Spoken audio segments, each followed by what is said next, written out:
N-O.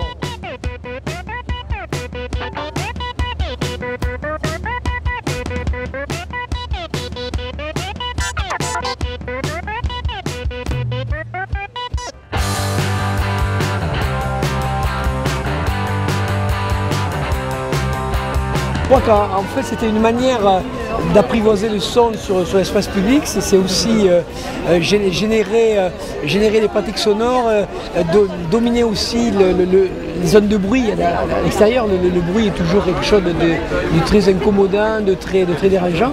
Et là du coup on a un groupe qui fait un concert silencieux. Ça c'est tout à fait étonnant et je trouve la démonstration assez osée, assez curieuse.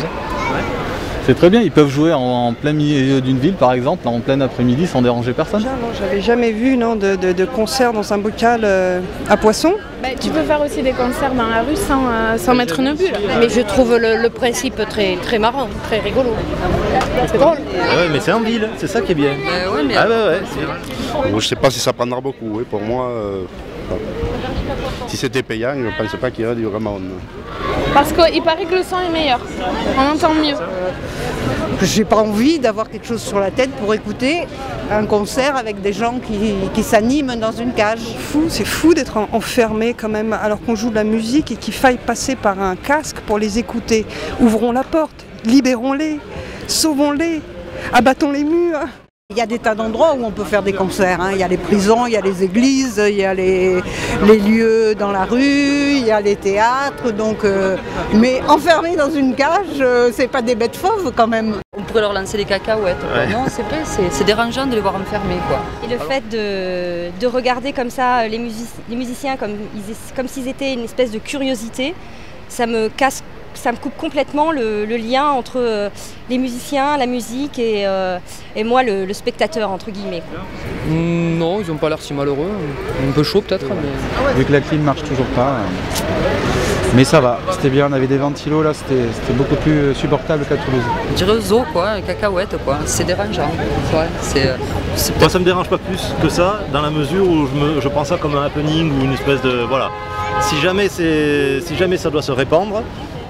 Ah, mais du coup oui, un système comme ça démocratise complètement l'espace quoi du coup. Chaque espace est utilisable. Du moment que c'est un happening, oui, très bien, mais alors si ça doit se répandre et si ça doit donner des idées à des municipalités, ouais on va faire ça, comme ça on cloisonne tout le monde est dans sa petite boîte. Ah non, tout le monde dans sa petite boîte, non, surtout pas. C'est impressionnant de les avoir à quelques mètres et de ne pas les entendre, c'est très perturbant. Mais c'est bien. C'est original. Je préfère un concert en live, mais je trouve ça une expérience à faire, quoi.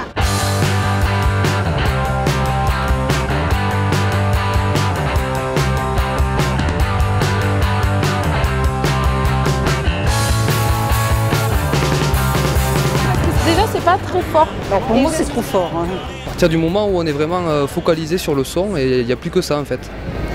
On est en immersion. Je ressens une espèce d'immersion. Voilà, après ce qui est curieux, c'est le contact avec les gens. Où en fait on a un temps d'adaptation où on se dit que finalement ils sont là, ou ils sont pas là, ils nous entendent pas.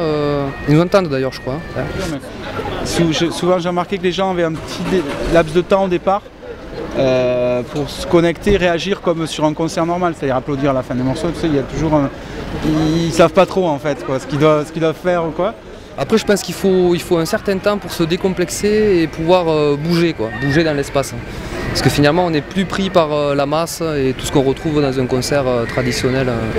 C'est plus compliqué de faire la fête ensemble parce que du coup on a une vision un peu solitaire du concert, on est à fond dedans, on ne sait pas les émotions de l'autre, ça c'est vrai, on est vraiment dans notre bulle, mais du coup on ne voit plus que l'artiste et puis on essaie de s'approcher. Parce qu'on est vraiment focalisé sur le son plus que ce qui peut être autour, on est en communion quoi. Donc, pour l'artiste, ça doit être un peu frustrant de ne pas avoir cette communion à laquelle il est habitué.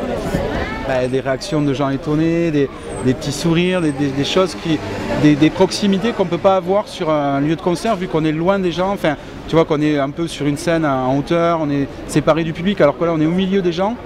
Même si on est dans notre bulle, on est quand même au milieu des gens et du coup ça crée d'autres interactions. Les gamins qui viennent se coller aux vitres, tu vois, des choses comme ça qui sont assez rigolotes, quoi. C'est pas mal, c'est sympa de jouer en fait dans cet environnement-là, quoi.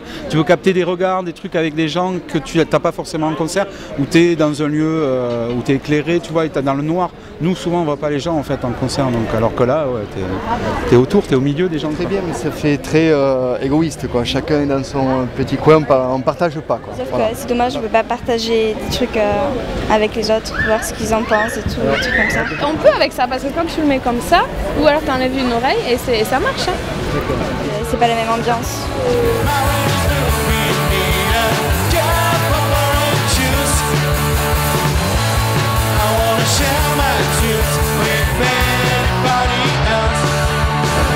Et ça fait du bien d'entendre ça dans les rues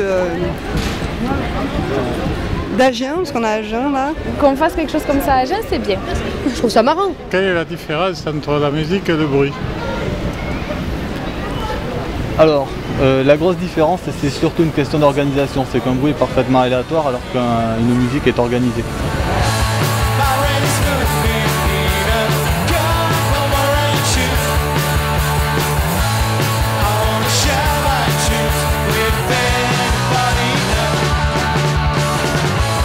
Et au Florida, il y a quelques groupes qui sont pas mal, mais rares, hein, c'est rare hein, quand même. La musique que j'aime, moi le rock progressif, il n'y en a pas tellement. On connaît beaucoup de gens à attendre beaucoup de concerts. On n'est pas très bien lotis culturellement ici. Moi je trouve pas. Musicalement, il y a des trucs de fou ici qu'il n'y a pas à Toulouse. La fête de la musique est mieux faite, mieux foutue ici qu'à Toulouse. Ici, c'est gratuit. Il y a la nuit des soldes, il y a la fête de la musique, il y a le pruneau chaud, il y a plein de choses. C'est gratuit, il y a du monde partout, c'est génial. Déjà la fête de la musique, après le pruneau chaud, il y a quand même pas mal de concerts. Et il y a la nuit des soldes 2 fois par an, là, à l'automne et au printemps, où il y a ça aussi.